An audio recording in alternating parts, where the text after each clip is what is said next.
Good evening and welcome to Deltasations Live, brought to you by Gateway Solutions Incorporated of Yazoo City, Mississippi, the gateway to the Delta. And I am your host, David B. Payton. Development of this program is supported through a collaboration with the Jackson Alphas, One Voice, Southern Echo, and Jackson State University Political Science Department. The goal of this program is to provide information that can benefit the community. I'm glad to have other partners, including the Mississippi Association of Elks, Mount Vernon Missionary Baptist Church of Yazoo City, and the Alpha Mentoring Program, Uniting and Preparing, which is a male mentor program for the Alpha Phi Alpha Fraternity Incorporated, Alpha Epsilon Lambda chapter. These organizations permitted live streaming of this program to their social media sites. I'm excited about our program today as we have a discussion about voting rights for the disenfranchised. Please feel free to make comments or ask questions in the chat box, and we will be glad to address those during this program. At this time, I'm elated to introduce the program moderator, Mr. Chauncey Spears. Mr. Spears serves on the Political Action Committee for the Jackson Alphas, and I'm proud to say that he's my fraternity brother and chapter brother. Mr. Spears has been engaged in social justice activities through his employment as well as through the Community Action Committee of the Jackson Alphas. Welcome to Deltasations Live, Brother Spears. Welcome. Thank you so much, Brother Payton, for that auspicious introduction. I feel like I'm going to be a big letdown here with that, but thank you so much. I'm humbled by your presence, and I thank everyone for tuning in. I want to go ahead and get right to it. So I want to kind of introduce our panel, who's going to be helping us to discuss these issues. First, we have Ms. Nsambi Lambright Haynes. She's the executive director of Mississippi One Voice. Dr. DeAndre Ora, the political science professor, esteemed political science professor at the Jackson State University. And also Ms. Kathy Sykes from Southern Echo and Black Voters Matter. I welcome you all to Deltasations Live and our discussion about our voting rights and reinstating our franchise for the disenfranchised. How's everyone doing this evening? Great. Good. Thanks for having us. Very good. Great. What I want to start off first with is an obvious question. I want to kind of focus it with Ms. Lambright Haynes. What exactly is meant by reinstating the franchise, and what exactly is the process by which someone who could qualify would be able to try and reclaim their voting rights in the state of Mississippi? Well, unfortunately, Mississippi is one of the few remaining states that takes voting rights away from individuals with certain felony convictions. Right now, the last time we counted, we're up to about 23 felony crimes that take your voting rights away in Mississippi. And unfortunately, it's a permanent disenfranchisement in Mississippi, except for two ways that you can get your rights restored, and that's through a pardon from the governor and from a legislative restoration process, where you can actually get your legislative representative to write a bill on your behalf and go through the legislative session to have your rights restored. And then you can also try to attempt to get your criminal record expunged to try to get your rights restored as well. Mm-hmm. Okay, and I'm going to see if we can pull up that list of those 23 felonies for our viewers this evening. I don't know if we got it up yet, but while we're pulling that up, I want to kind of address. Okay, here it is. Yeah, I want to kind of address the idea of why these 23.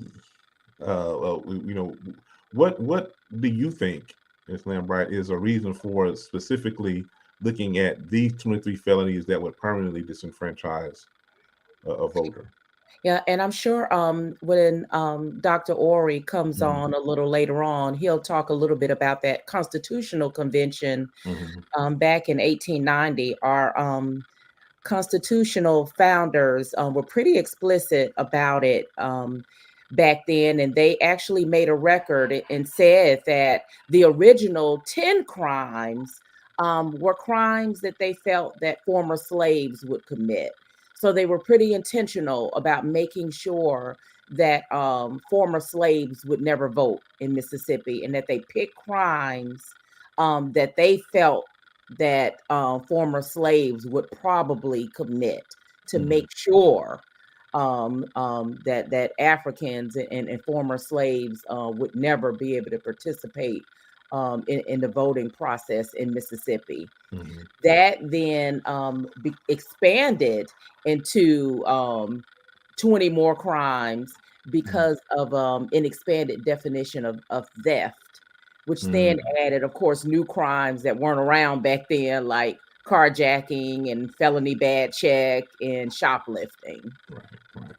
And I'm glad you mentioned Dr. Ore, because I want to direct a question to him and get him on board to kind of address a very important issue. What we're talking about here are people, citizens in Mississippi who may have been convicted of certain felonies. And so what this is, what this challenge represents is a part of a broader challenge with reinstating, with reentry, with people who have been trying to convicted of certain crimes, who may have paid their debt to society, and now they're becoming back into society to be productive citizens. And we have this challenge here before us, reinstating their franchise as part of being a productive citizen, being actually engaged in the civic enterprise. Dr. Ore, if you can you speak to some of the problems associated with reentry and some solutions that may come to bear that we can actually explore in community, and how these solutions and these problems of reentry impact voting? I think you're muted. Can you unmute? I'm sorry. No problem. Just in terms of reentry, there are, plethora of issues related to trying to get ex-offenders re-entered into the society or socialized into society. For example, mental health issues are issues that are rarely discussed. And so when you think about trauma, many ex-offenders have experienced trauma directly as it relates to violence. And, if they are not receiving any treatment while they are incarcerated, then they bring that trauma with them when they are released. And so there's a need to provide some type of intervention while they're in prison, and so that it doesn't become such a problem when they exit the criminal justice system. Now, the research shows, some research that we've recently done, which is a no-brainer, is that those individuals who have mental health issues are less likely to participate in the political process. And so if you think about depression, for example, folks don't want to get out of bed. They surely don't want to go out and do something that is as quote unquote rigorous as voting. And, registration process is a rigorous process. Also, you have the problem with education. Individuals who have low levels of education are less likely to participate in the political process. And so individuals who are incarcerated typically do not have those opportunities. I'm glad to say that Mississippi Valley State University has incorporated a bachelor's degree that individuals who are in prison can pursue higher education. And so those are just a couple of things related to the problems of reentry, and then how that actually impacts their right to vote, or them being mobilized to vote, rather. Right. And I'm glad you mentioned some of those challenges and some of those barriers to voting for people who are re-entering into society in order to try to be productive citizens. And I want to direct this next question to Ms. Sykes. Why is it so important that that everyone who can make sure that they exercise their hard-fought, blood-bought constitutional right to participate in the civic process of voting and having their voices heard in decision-making processes in our local and state and federal governments. You know, as a former state legislator, Yeah. I was a member of the Mississippi House of Representatives. I can assure you that every vote counts and every vote should be cast every election. And I just want to say, regarding the felony disenfranchisement, there's a lot of misinformation in our community around what disenfranchises you. And it's good to know that drug offenses do not take away your right to vote. And so we just have to educate the community and let them know that if your felony is not listed as one of the 23s, then you should certainly be allowed to vote, even if you are incarcerated. So we have a lot of work to do.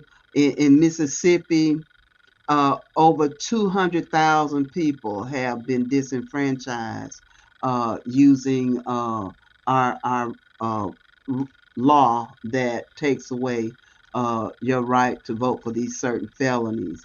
And I'm so disappointed that it was our Democratic attorney generals who expanded that list from 10 to 23.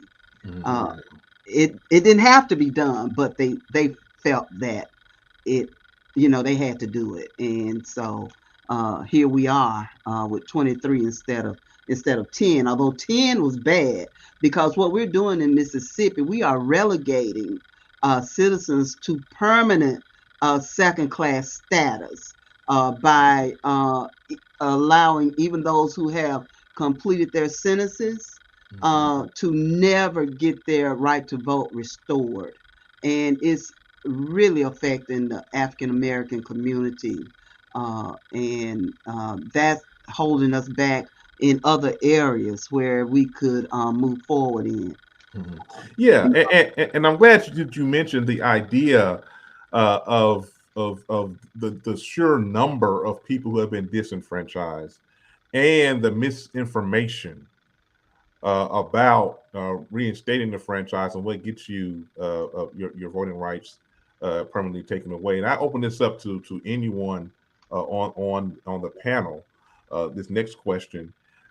Mississippi, has a history of trying to limit the access to voting for various communities all around the state.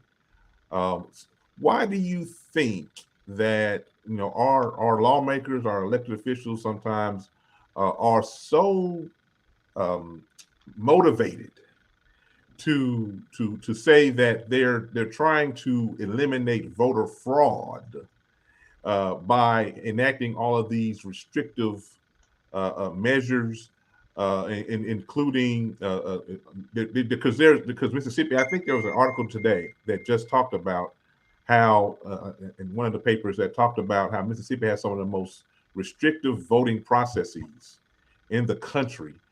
Why do you think that is so, and why has Mississippi historically and apparently contemporarily continued to try to limit access to the polls for so many of its citizens? Any one of us can address that. Well,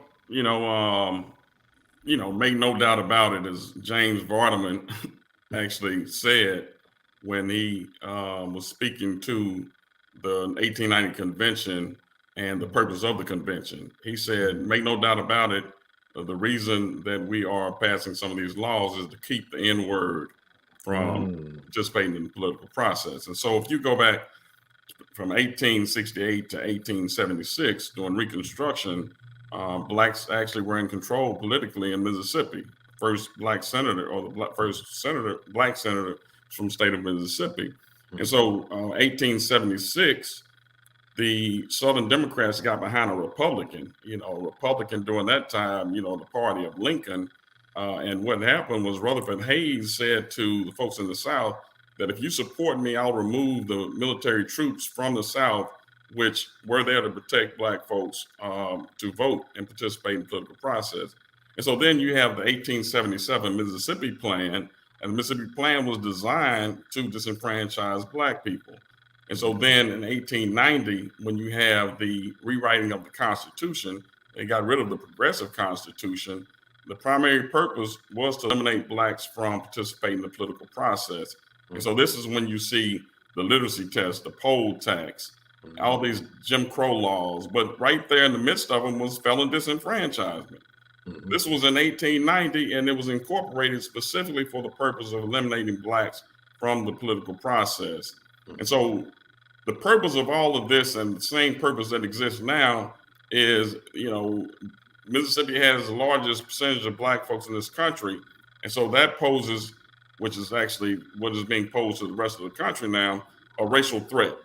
And BOK wrote in 1949 in Reinstating Nations that in those areas where you had high concentration of Blacks, this is where you're going to find the most violence, the support for demagogues, so on and so forth.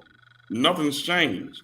I mean, today you have a large percentage of Black folks, a growing number of brown folks who can coalesce and, beat the dominant party. And so they lose their hegemony. And so just like you're seeing with the rest of this country, with the darkening of America with brown and Black people, you're seeing voter suppression. They just took a page right out of Mississippi. And, that's the reason that you're seeing the continued efforts to suppress the Black vote. I'm smiling because Dr. Ore presents this history. And I'm a social studies teacher at heart, and I just get excited when in the public discourse, when their history can be connected to contemporary realities, and it just shows the importance of understanding the history of the place that you're in order to see the problems in proper context, or to prescribe solutions that actually are effective. So I just praise God for you, sir, for bringing that history in, and I was a champion from the rooftops. We need to keep history alive. No CRT. But that's another subject. That's another subject. I won't get into that. but you're so right. And to be clear, Vardaman was the governor, becomes the governor of the state of Mississippi around the turn of the century, and we also see that the 1890 Constitution that you referenced is still the one that's in place today. That gets argued in court about whether or not things can happen in Mississippi. It's from the 1890 Constitution. That's still the one that's active today. And so, in light of that history, and I'll throw this out to anyone again. In light of that history of how Mississippi acts to limit the franchise, what will we say to that brother, that sister that we approach on one of these Saturday mornings about registering to vote, that says, "Oh, they're gonna do what they're gonna do anyway. They it don't matter about how if I go to vote, they're gonna do what they do anyway, or until they present a candidate that actually will speak for me. I'm not gonna vote. I'm not gonna waste my time. I'm not gonna participate in that.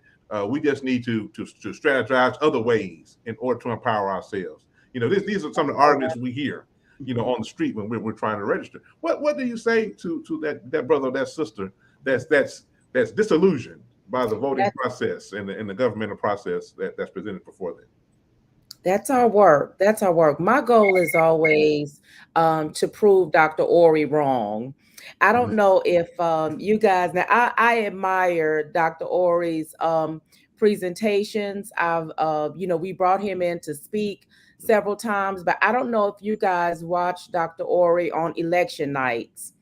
He always calls the election, and he's always right on the statewide elections. And he's right because he pretty much knows the percentage of voter turnout statewide, and he pretty much knows how much power we have statewide and where we're going to lose. But my goal every election is to always prove him wrong. So we know that we have to keep getting out there, encouraging folks to vote and to participate, and to get those numbers up. We always turn out at about a 30-40% margin statewide. If we could get that up to over 50-60% statewide, and if we could vote with other populations, we can really change this state. If we could get rid of this law that takes voting rights away from individuals with felony convictions, that adds at least another 100,000 individuals to our voting rolls.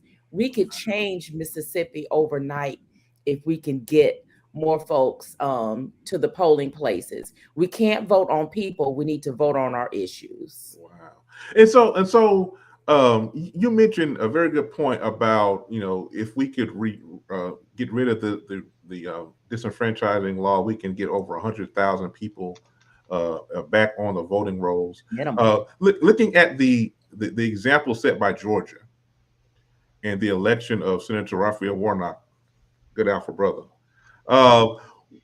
what would it take in Mississippi to get a turnout in that 50 to 60% range? What type of candidate, what type of issue, what strategy could folk use, to actually get that kind of turnout? And Ms. Sykes, I know that you're chomping at the bit.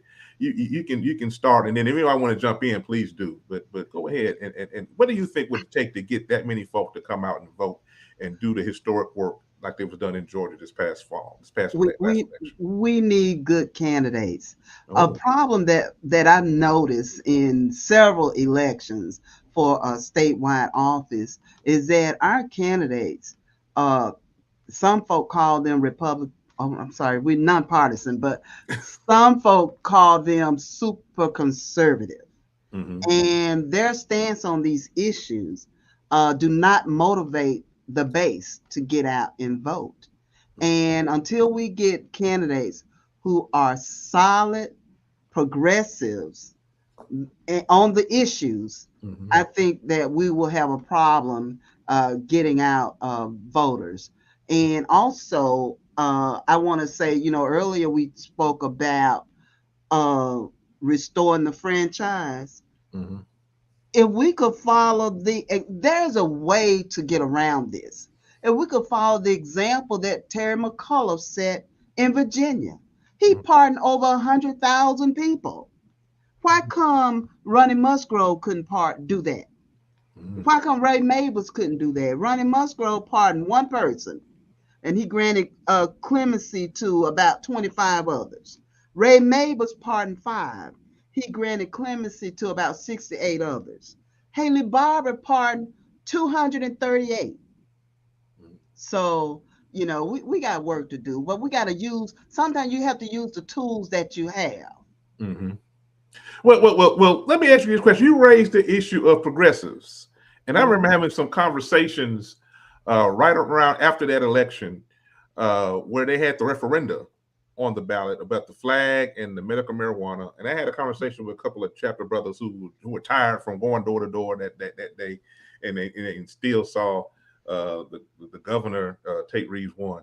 And the notion was, and the sentiment was that, well, a progressive candidate can't win in Mississippi because Mississippi, we're the folk, we're Christian. We are conservative. That Mississippi values rule, politics here in Mississippi.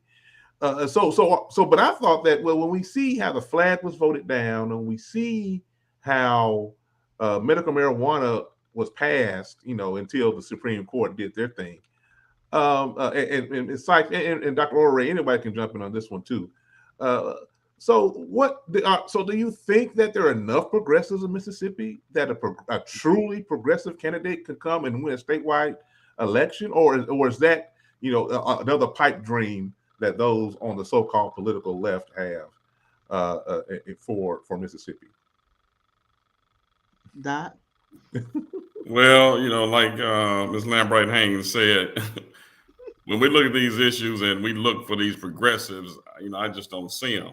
So you got racial polarized voting that's so extreme in this state that when you mobilize blacks, you have a counter mobilization. I'll give you one case, and I won't speak too much about it. It's in litigation. But if you look at Supreme Court District 1, where Westbrook ran, that district is 49% black, I believe. She only lost by a few votes. And so if, blacks would have gotten out to vote in that particular election, they could have actually won that one. Well, the problem is voter education. And that's just difficult. That's difficult. I mean, just like you said, you all went door to door. You just think about when you go to that door, it's a hard sell. It is. And so if you think about just for the governor or some other race, think about a Supreme Court seat that is not a salient seat. I mean, that's not something that people really think about. And I'm going to go out and vote for the Supreme Court. But look at what Supreme Court justice does. I mean, in terms of felon disenfranchisement, one could file a lawsuit and it could go up to the Supreme Court here. And, that person could have an impact on the outcome of that decision. But it's tough. And we have to do the work. But I mean, it's a tough sell as it relates to educating the voters. And that's why I admire all of you for continuing that effort, because it's tough. So anyone, we have a Facebook question here, and I'll go ahead and ask that. I think someone asked, should black voters in Mississippi vote in Republican primaries, considering that all statewide leaders are Republican and Democrats don't appear to be fielding any quality candidates? Good question. Anyone want to tackle that? Well, I'll give my opinion based on the last primary race that we had. Our office participates in the election protection program. We've had an election protection program since 2008. We received a lot of calls statewide from people saying that they had gone to their polling places, and if they were black, they were told immediately, you don't have to vote today, because the poll manager assumed that because they were black, they were voting Democrat, and that the only person that was on the ballot in that particular precinct was a Republican candidate in that particular primary. We encourage those individuals to go back and go ahead and participate if they wanted to. Now, some of those people told us no, because they didn't want a vote for a Republican candidate on their voting record. And that's their opinion, and that's their right, and that's fine. But we encourage those people to go ahead and vote, because we also know that when you skip elections, that also gives them the ability to purge you off of voting rolls. And what is purging? What do you mean by purging? Purging is when you miss, and they say you're supposed to miss 2 elections back to back, but we know people who have missed 1 election and been purged off of the voting rolls, and they go back to vote, and all of a sudden, this place where they voted in the past, they're no longer on the rolls, and they have to vote affidavit ballot, or they're told you vote in a different place now, or go to the courthouse and their vote doesn't count. So we encourage those folks, go ahead and participate in the Republican primary. In Mississippi, you do not vote by party. There's no law in Mississippi where you have to vote by party. And we put that information out there for folks, that you do not have to vote by party in Mississippi. We don't sign up by party when we register to vote.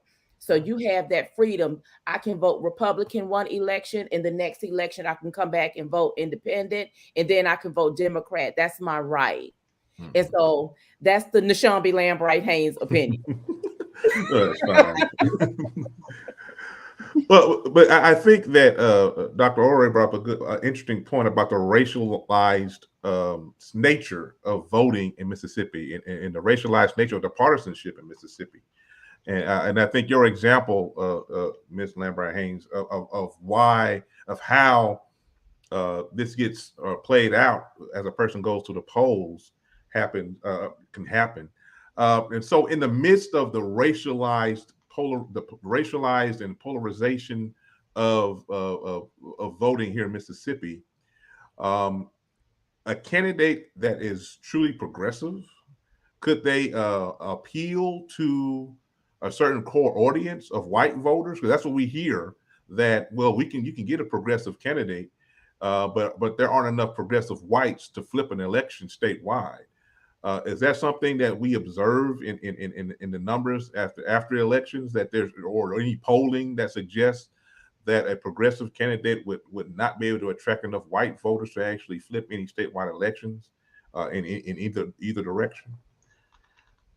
I personally think that if we had a candidate that really pushed raising the minimum wage to a living wage, if that candidate focused on restoring the right to vote for everybody, getting rid of felony disenfranchisement, if he focused on allowing health care for everyone, expanding Medicaid and providing health care for everyone in the state.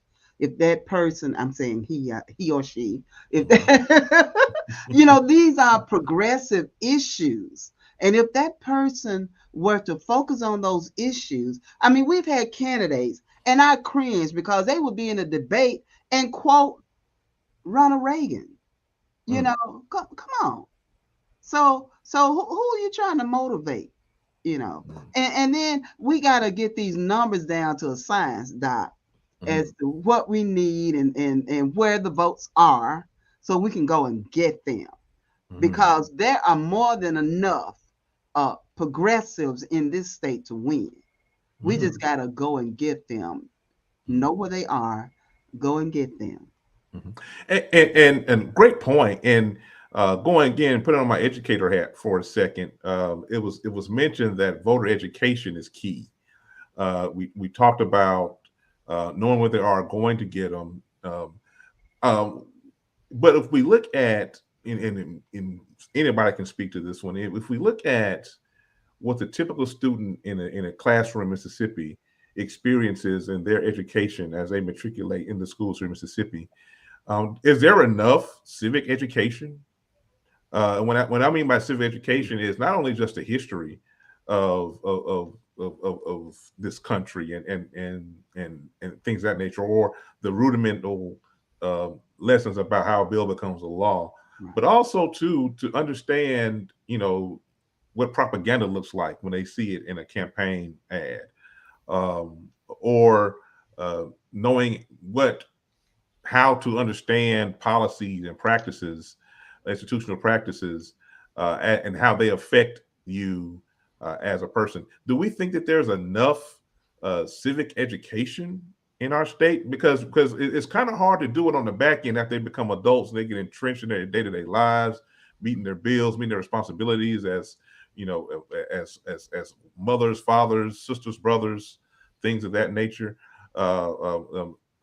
So do we think there's enough civic education in our schools to actually support the idea of being able to get those who are out to vote and participate in the franchise?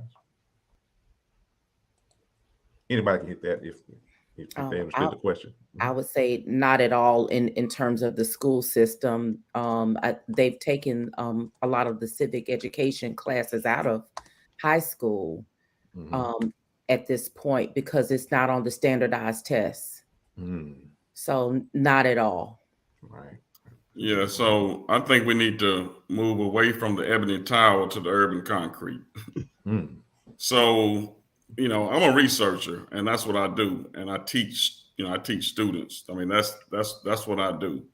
However, there are enough organizations around here now in the sites. You talk about Mississippi Votes, Black Voters Matter, Black Voters Matter, and Southern Echo. There are enough organizations around here now to get these students involved. And so what we're trying to do is to find ways to energize students because they need community service hours.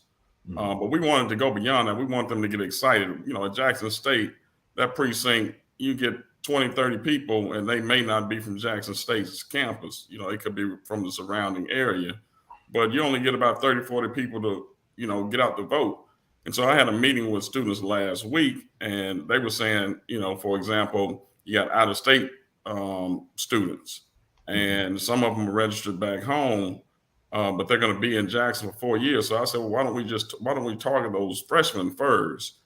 And so they're excited now. And my thing is, just like COFO, we have a COFO model, just like in the 60s, where we get these fraternities and sororities. And I'm hoping that we can get the athletes, because we want to get the popular folk on campus to help mobilize these students. And so you got the folks who can educate. I mean, you got interns from One Voice. You got folks who are capable of educating these organizations to educate the voters. And so, if we can, create a system where we, move beyond the textbook and, get some applied practical experience for these students, they can take that and move on in their adult lives. Great point. And Jackson State has been a low performing precinct for decades. And it's time that we did better. I mean, it's way past time that our students step up and show out. Yeah. At the I Love. It's past Indeed. There's actually the key is, if they don't know better, they can't do better. Right. Yeah. So that's where the education component comes in, that we as adults, not only adults, but those who have been, exposed to activism, this is where, these young students, for example, can, utilize the skills that they learn in these leadership programs. Right. Absolutely. Right. And I think too, to Dr. Ory's point, if we can present issues that are germane to them as students and make the connection to the elected officials and the decisions that they've made and how that characterizes their time, for instance, tuition increases. I would think that students would jump on that, because when you think about it, when state funding decreases for the institutions of higher learning, that's when the tuition bill increases for students who are there. And also, too, the idea around the state aid being changed for students. They're going to this one grant that's more merit-based than need-based in Mississippi. In a state like Mississippi, when you go away from anything that's need-based to a more merit-based reality, especially when we talk about providing funds needed to help leverage students for social mobility, I think that the students can really make the connections and begin to see how important it is that they're active in that process. There's actually a Facebook question from another viewer from Facebook, Linda Hawkins. She notes, how long does it usually take to restore an individual's voter rights after being released of doing a crime with served time? And I think that, I don't know if anyone wants to take that. I think Sami spoke to that a little bit earlier, but this is a great question. Anybody want to tackle that one? Yeah, and I'll let Kathy jump in as well, since she had time at the legislature actually working on this process. But that's one of the things that we've been working on for years, trying to get some criteria with the legislative process. And what we've been told, it's around 5 years after completion of your sentence, and also all forms of restitution. So you may be out of jail and your sentence is complete, but if you're on probation, if you still have fines that haven't been paid, it's going to be 5 years after everything, as the young folks say, when you're off papers. 5 years after that point is when they will start considering you. She's exactly right. And you cannot have any other offenses during that period prior to requesting your suffrage restoration. So 5 years was actually put in the bill. And it's really disheartening, since we're talking about that now, that we have a new parole board chair, and he is not paroling folk on the level that our previous parole board chair, Steve Pickett, did. And so our prisons are refilling back up, and the legislature, the Mississippi legislature, was very intentional about reducing the number of folk who are incarcerated because it's costly to the state. Those funds could be directed elsewhere.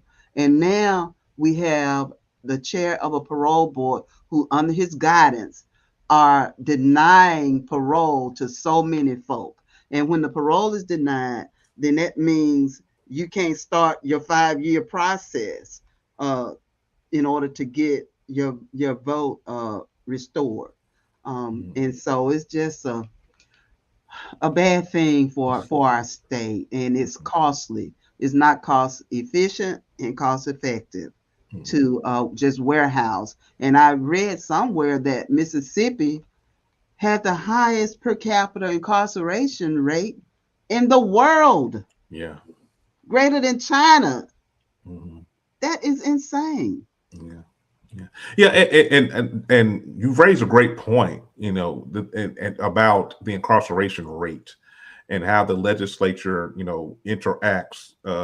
It is a pretty big part of maintaining an incarceration rate. And even though they wanted to reduce it, the reality is that it's the highest in the world. So in general, in Mississippi, we've talked a lot about how important it was for folk to vote, how important it is for us to get awareness up, education up around reinstating the franchise, around the importance of civic engagement, the need to run better candidates that will be accountable to more people and will push policies, practices, and things that will benefit more people, and the need to make sure that people understand the importance of all of this. And yet in Mississippi, we see where we're at. I think Ms. Lambright Haynes talked about the idea that we generate around 30 to 40% turnout on elections. If we can get it above 50%, 30 to 40%, that's good for baseball hitting averages, but when we're talking about laws and policies and practices that are enacted and only 30% of a populace is having their voice heard, how does that reflect or impact the types of laws that get passed? One specific example, the question of expanding Medicaid. We see time and time again, Mississippi, all those health indicators, we're pretty much at the bottom of the list in terms of morbidity and mortality health-wise. And yet we have not expanded Medicaid. How does the political process and the legislature play into the reality that's experienced by so many people about not having access to adequate health care for themselves or their loved ones? Anybody want to tackle that? Well, I want to say that in Mississippi, we have a transportation problem too. So a lot of folk can't even get to the polls to vote that want to vote because of our rural status. We don't have centralized transportation systems in a lot of places, and that affects our turnout. And also, one thing that I notice a lot of our candidates do is that they focus on certain areas instead of taking an 82 approach. We have 82 counties. There are pockets of progressives in all 82 counties, and we need to reach those people where they are. So if we can do that, then I think we will be successful in getting progressive ideas and our progressive agenda, moving forward in this state. Okay. Anyone else? Unmute. You're muted. Yeah. So I'm just going to piggyback on what Ms. Sykes said about transportation issues. It doesn't speak directly to the question, but I wanted to just bring it out. Before you vote, you have to be registered. Mhm. And so because of this voter ID law that we have, I always like to use this example. So the Metro Center had the driver's license, motor Motor voter. DMV, Yeah, DMV. and it moved. Now, the folks who live in that proximity there to, that area, they have to go now to Woodrow Wilson. And, if they're getting an ID for the purpose of voting, it's not like folks are motivated to vote to begin with. Mhm. So these are ways that repress or suppress the registration, and that, by extension, suppresses the vote. And so I always like to use that example because, that's a clear example of how vote dilution works with, this voter ID. Yeah. Yeah. That's absolutely right. And just to add on to that, if you have a child that needs to, or anyone who needs to take the driver's test, you have to go to Pearl. You can't do that on Woodrow Wilson.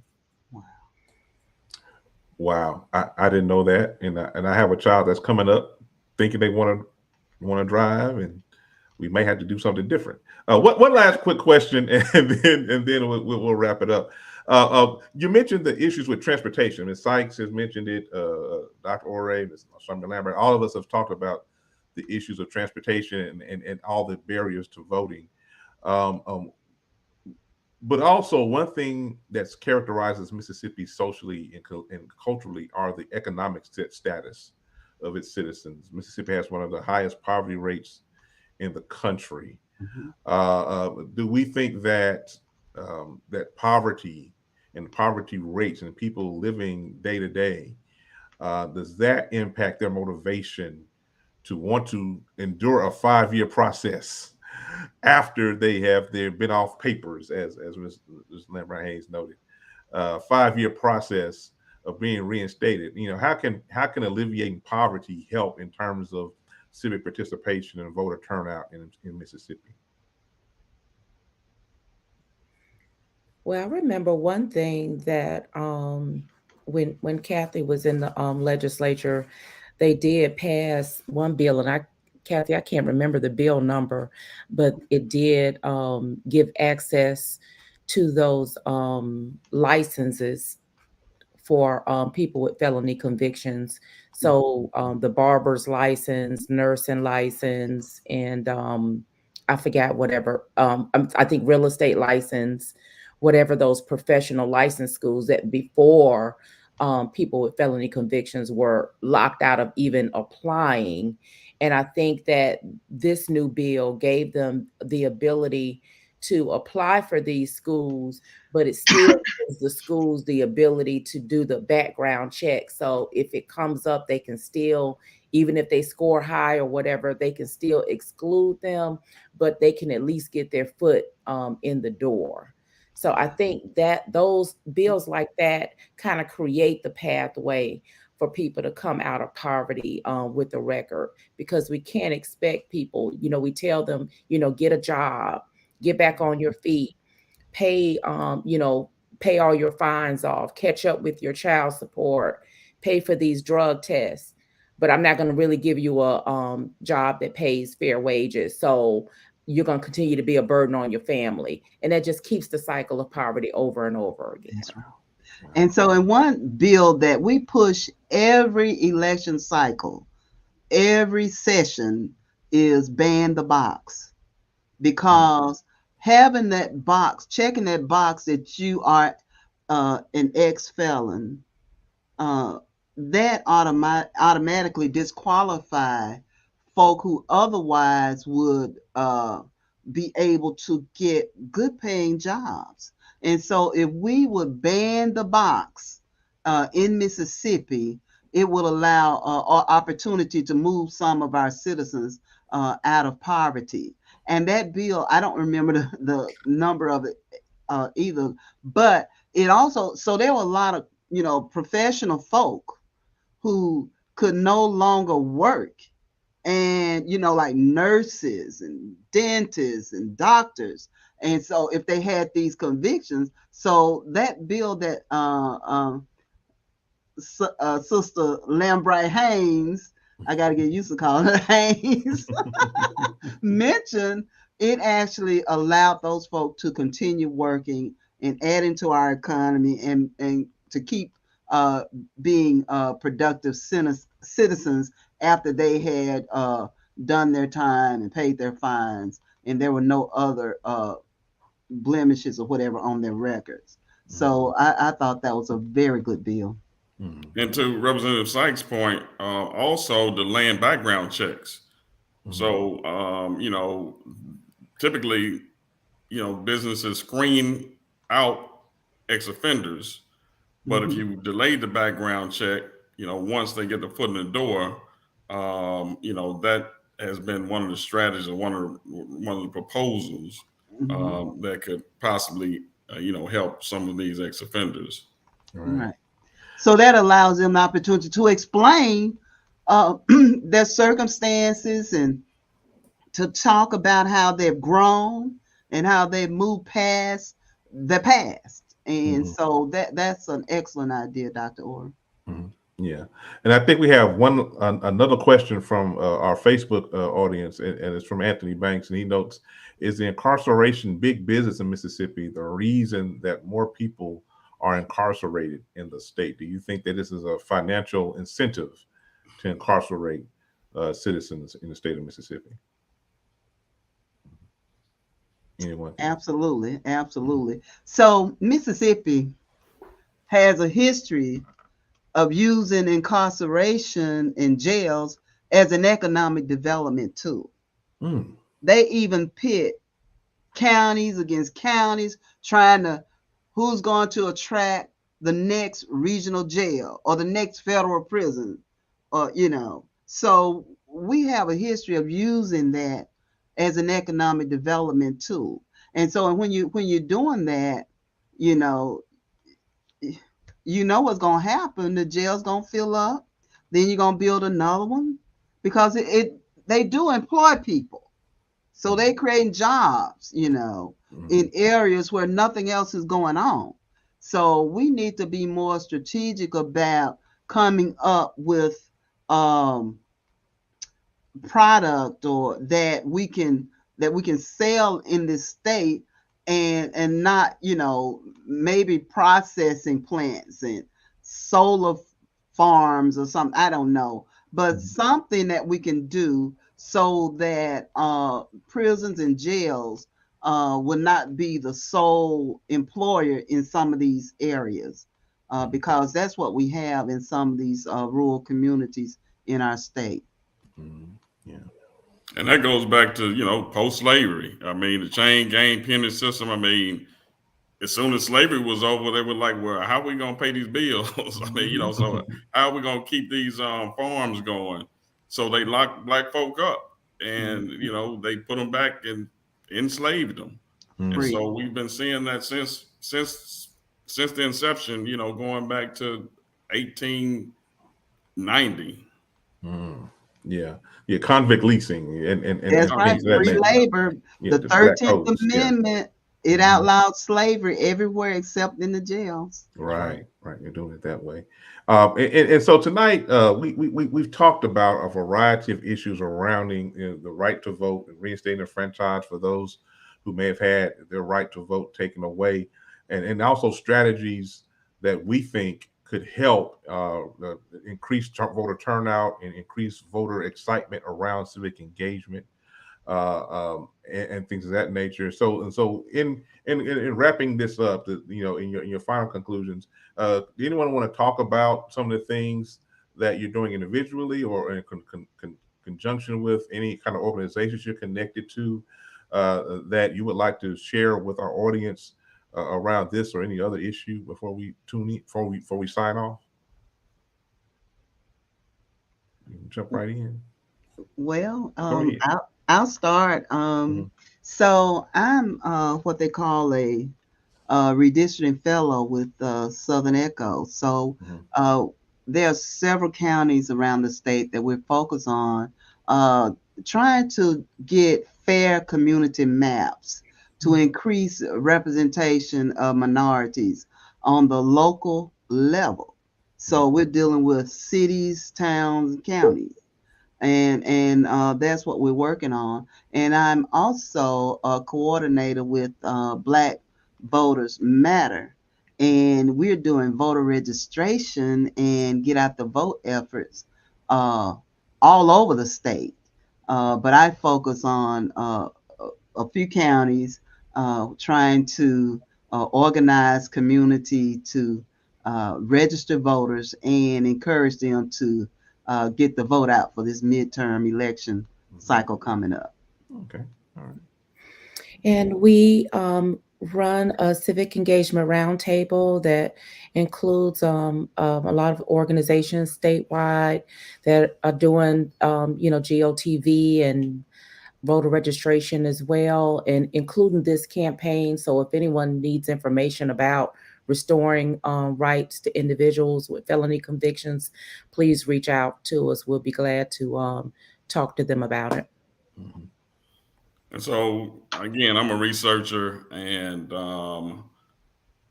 currently I'm doing expert witness work with the Southern Poverty Law Center and ACLU, and we're looking at a number of cases here in Mississippi.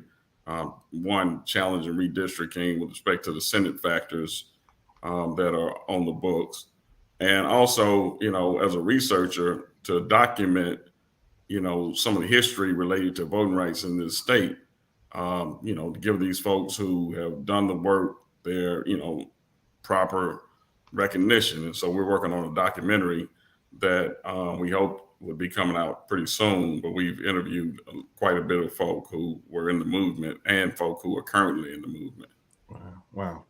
This is some exciting stuff, ladies and gentlemen. Brother Spears, I forgot to mention my day job. I'm a special projects officer for Supervisor David L. Archie, District 2, Hinds County. Okay. Oh, yeah, that's wonderful. Like I said, so I know that that's some great work that's being done by all of you. And this is one of the reasons why I was hoping, and I was glad that each of you could come on with us. Of course, with the Jackson Alphas, we do what we do.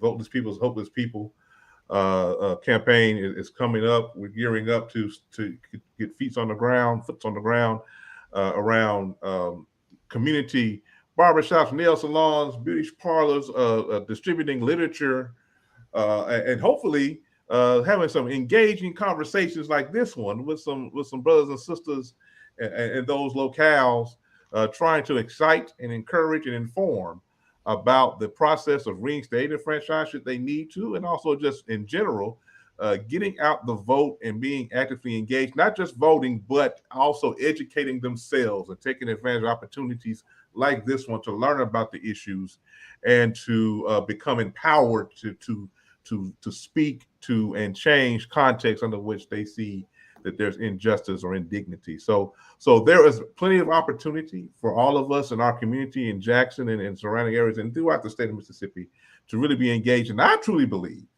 that we can make history through voting, and we can elect a statewide official that will speak to the needs of everyone in the state and not just a select and moneyed few. So I just want to thank our panelists this evening, Ms. Kathy Sykes, Ms. Somi Lambert. Can't stop, won't stop. Can't stop, won't stop. I hear you. And Dr. Deandra Ore out of Jackson State. I just want to thank you all once again.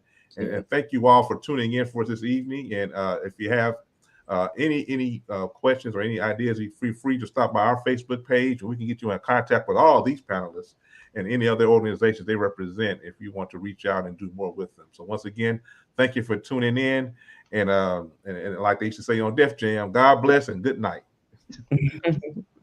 Night. You muted, David. You muted. Unmute, David. Yeah.